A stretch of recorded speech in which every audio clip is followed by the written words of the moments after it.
Hello everyone and welcome back on my YouTube channel. আজকে আমি তোমাদের নবম শ্রেণীর ভূগোলে পশ্চিমবঙ্গ চ্যাপ্টারটি থেকে সমস্ত ইম্পর্ট্যান্ট এমসিকিউ কোশ্চেনগুলি আলোচনা করব। এটি তোমাদের পরীক্ষার জন্য অত্যন্ত গুরুত্বপূর্ণ। কিন্তু ভিডিও শুরু করার আগে তোমরা যদি এই চ্যানেলে নতুন হয়ে থাকো তাহলে ভিডিওটি লাইক করে অবশ্যই তোমাদের বন্ধুদের মধ্যে শেয়ার করে দেবে, যাতে তারাও এই ধরনের ভিডিও দেখতে পারে। আর এই ধরনের নতুন নতুন ভিডিও প্রত্যেক দিন দেখার জন্য তোমরা এই চ্যানেলটি সাবস্ক্রাইব করতে পারো। চলো ভিডিওটা শুরু করা যাক। এই চ্যাপ্টার থেকে প্রথম প্রশ্ন হচ্ছে, পশ্চিমবঙ্গ কত সালে একটি পৃথক রাজ্য হিসেবে গঠিত হয়? 1947 সালে। নেক্সট, পশ্চিমবঙ্গের প্রায় মাঝ বরাবর কোন রেখাটি বিস্তৃত হয়েছে? কর্কট ক্রান্তি রেখা। নেক্সট, পশ্চিমবঙ্গের বৃহত্তম জেলা কোনটি?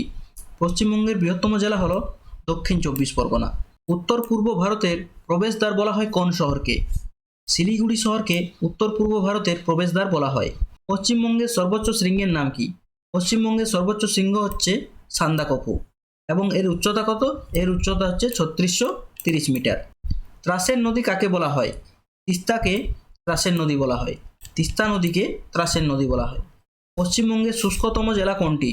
পুরুলিয়া হচ্ছে পশ্চিমবঙ্গের শুষ্কতম জেলা। নেক্সট, পশ্চিমবঙ্গের কোন জেলাকে ধানের গোলা বলা হয়?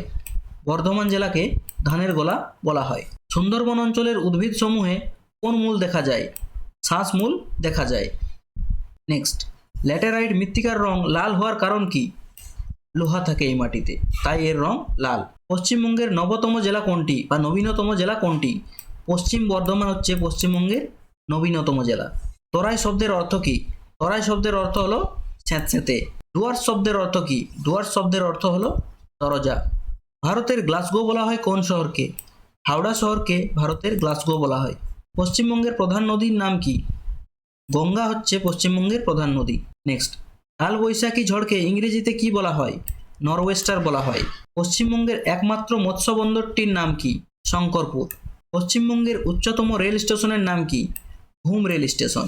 তিস্তা কোন নদীর উপনদী? তিস্তা হচ্ছে যমুনার উপনদী। সুন্দরবন অঞ্চলের একটি গুরুত্বপূর্ণ নদীর নাম লেখো। এই অঞ্চলের গুরুত্বপূর্ণ নদী হচ্ছে মাতলা এবং বিদ্যাধরী।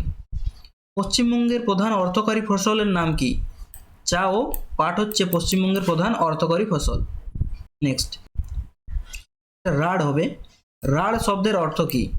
রাঢ় শব্দের অর্থ হচ্ছে রুক্ষভূমি। পশ্চিমবঙ্গের উষ্ণতম স্থান কোনটি? পশ্চিমবঙ্গের উষ্ণতম স্থান হচ্ছে আসানসোল। কর্কট ক্রান্তি রেখা পশ্চিমবঙ্গের কয়টি জেলার উপর দিয়ে গেছে? 5টি জেলার উপর দিয়ে গেছে। চিকেন নেক বলা হয় কোন জেলাকে? উত্তর দিনাজপুরকে চিকেন নেক বলা হয়। পশ্চিমবঙ্গের সীমানায় স্বাধীন দেশের সংখ্যা কয়টি? 3টি। বক্সা জয়ন্তী পাহাড় কোন জেলায় অবস্থিত? আলিপুরদুয়ার জেলায় বক্সা জয়ন্তী পাহাড় অবস্থিত। পশ্চিমবঙ্গের কোন দিকে হিমালয় পর্বত অবস্থিত? উত্তর দিকে। 2011 সালের জনগণনা অনুযায়ী পশ্চিমবঙ্গের জনঘনত্ব কত? 1029 জন প্রতি বর্গ কিমিতে। পশ্চিমবঙ্গের দ্বিতীয় বৃহত্তম শহর কোনটি? হাওড়া। পোড়ামাটির কাজের জন্য বিখ্যাত স্থান কোনটি? বিষ্ণুপুর। পশ্চিমবঙ্গের জলবায়ু কোন প্রকৃতির? মৌসুমী প্রকৃতির। পশ্চিমবঙ্গের উত্তর ও দক্ষিণ অংশকে বিভক্ত করেছে কোন নদী? গঙ্গা নদী। জঙ্গলমহল কোন অঞ্চলের অন্তর্ভুক্ত? পশ্চিমাঞ্চলের অন্তর্ভুক্ত। পশ্চিমবঙ্গের দীর্ঘতম খালের নাম কি? মেদিনীপুর খাল। মামা ভাগ্নে পাহাড় কোন জেলায় অবস্থিত? বীরভূম জেলায় অবস্থিত। সুন্দরবনের কর্দমাক্ত নিচু জলাভূমিকে কি বলা হয়? বাদা বলা হয়। পশ্চিমবঙ্গের কোন জেলায় পাম্প স্টোরেজ জলসেচ ব্যবস্থা আছে? পুরুলিয়া জেলায়। নেক্সট, পশ্চিমবঙ্গের মোট আয়তন কত? পশ্চিমবঙ্গের মোট আয়তন হচ্ছে 87,853 বর্গ কিমি। এই ছিল এই চ্যাপ্টার থেকে সমস্ত ইম্পর্টেন্ট এমসিকিউ কোশ্চেন অ্যান্সার। তোমরা যদি এই চ্যাপ্টারটি থেকে সমস্ত নোটস ডাউনলোড করতে চাও তাহলে তোমরা আমাদের ওয়েবসাইট www.gyaneralo.com ভিজিট করতে পারো। এখানে তোমরা এটির পিডিএফ পেয়ে যাবে এবং সেখান থেকে তোমরা এটি সহজেই ডাউনলোড করতে পারবে। এছাড়াও তোমরা আমাদের হোয়াটসঅ্যাপ গ্রুপ, ফেসবুক পেজ এবং টেলিগ্রাম চ্যানেলেও এই পিডিএফটি পেয়ে যাবে। তোমরা এগুলিও অবশ্যই জয়েন করে নেবে এবং এই সবগুলির লিঙ্ক তোমরা ভিডিওর নিচে ডেসক্রিপশনে পেয়ে যাবে। এছাড়াও তোমরা আমাদের ওয়েবসাইটে ভিজিট করে মক টেস্ট, সাজেশন এবং অন্যান্য সাবজেক্টগুলির নোটসও দেখতে পাবে। আশা করি ভিডিওটি তোমাদের ভালো লেগেছে। See you in my next video. Till then, thank you for watching.